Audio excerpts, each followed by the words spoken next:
Welcome back everybody to another in my aviation history series, and this is episode 34 in my history of the RCAF.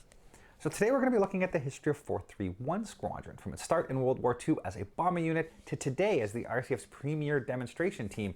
431 has had a very long and interesting career. But before I jump too far into this, my name is Sean, and this is Sean's Aviation.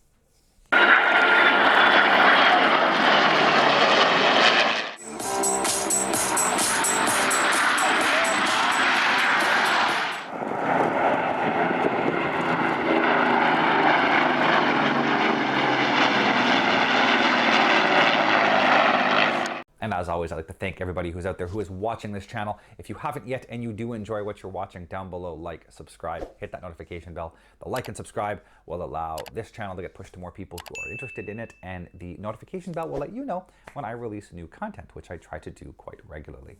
And on that note, let's jump into the video, see the history of 431 Squadron. 431 Squadron was formed on November 11, 1942 at RAF Bern as the RCAF's 28th Squadron formed overseas and its 11th Bomber Unit. It was initially part of 4 Group, assigned the Squadron code SE, and received their first aircraft, Wellington Mark 10s, in December. The unit spent a few months working up with the aircraft before flying their first mission, laying mines, during the evening of March 2, 1943. Their first offensive mission took place on the night of March 5th and 6th with a raid on Essen, with 3 aircraft successfully bombing the target. The unit had been split, with another group of aircraft successfully laying mines. July of 1943 brought around some changes to the unit. On the 15th, it was moved over to 6th Group, the RCAF Bomber Group, and it relocated to Thorthorpe. This move also brought around a change in aircraft, and the unit converted to the Halifax Mark V. This change also required retraining of crews on 4-engine operations, and the unit did not return to operations till October 2nd with a mine-laying mission. October 3rd was their first bombing mission with the Halifax, with 8 aircraft being dispatched to Kassel. 2 returned early, 5 bombed the target, and 1 aircraft was never heard from or seen again after takeoff. On December 10th of 1943, the unit moved again, this time to Croft. The unit remained at this base until the end of the operations in World War II.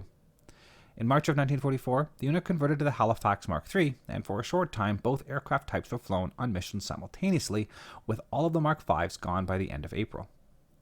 By October of 1944, the unit began to convert to the Lancaster Mark X, which was the Canadian-built version of the Lancaster. It was a clean swap for the unit, with the last missions on the Halifax being flown on October 25th and the first on the Lancaster on November 1st, with a raid on Oberhausen by 10 airframes, with 1 not returning. The unit flew its final mission on April 15th of 1945, bombing gun positions off the coast of Germany. The unit was then selected to be a part of the RCAF Commitment to the Far East campaign, known as Tiger Force, and it began preparations to return to Canada for further training. The aircraft were flown back across the Atlantic by their crews, leaving England on June 7, 1945, with all the aircraft arriving at their new base, Dartmouth, Nova Scotia, by June 11th. After some leave, the aircrew began training for their long over-water type missions that were to be expected in the Far East, but with the abrupt end of the war after the 2 atomic bombs, they were no longer needed. The unit stood down on September 5th, 1945, and the aircraft were put into storage in eastern Canada. During World War II, the unit flew 2,584 sorties, amassing 14,621 operational hours. It dropped 14,004 tons of bombs and an unknown number of mines.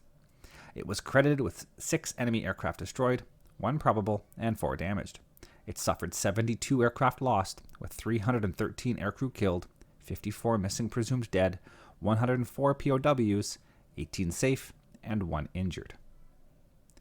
The post-war life of 431 started on January 18th of 1954 at RCAF Station Bougainville, when it was reformed as a temporary unit flying the Sabre.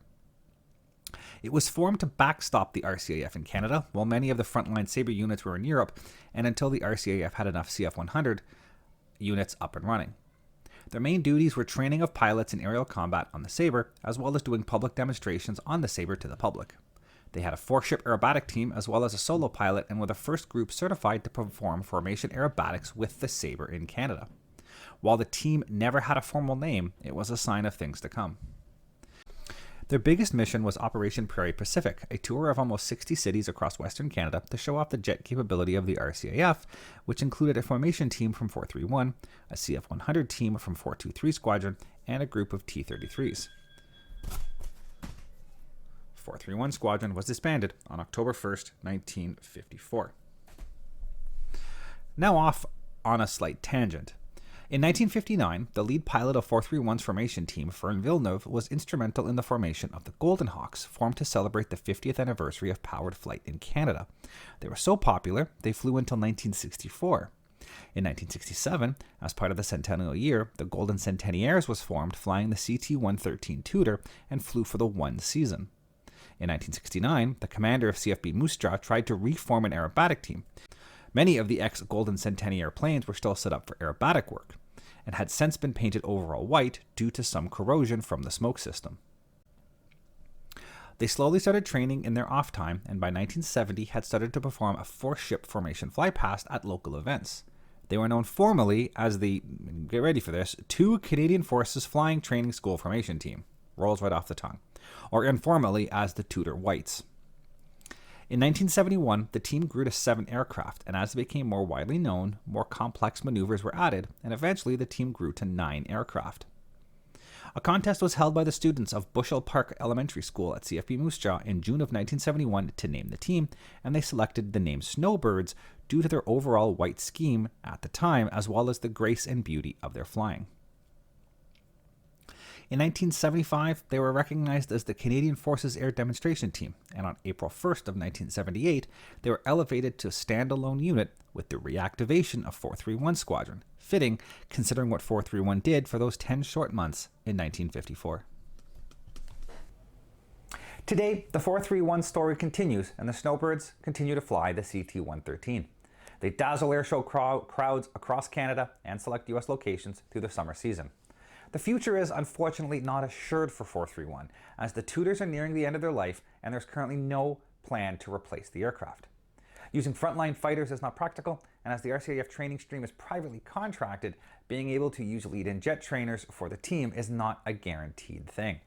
Only time will tell if the RCAF continues to fly a jet team, or any national display team for that matter, in the years to come. In my opinion, whomever wins the future jet lead-in trainer program should have a caveat in the contract that states that a number of those aircraft need to be set aside and used by the Snowbirds. Let's hope, fingers crossed. On that note, thank you for watching, and we'll see you all next time.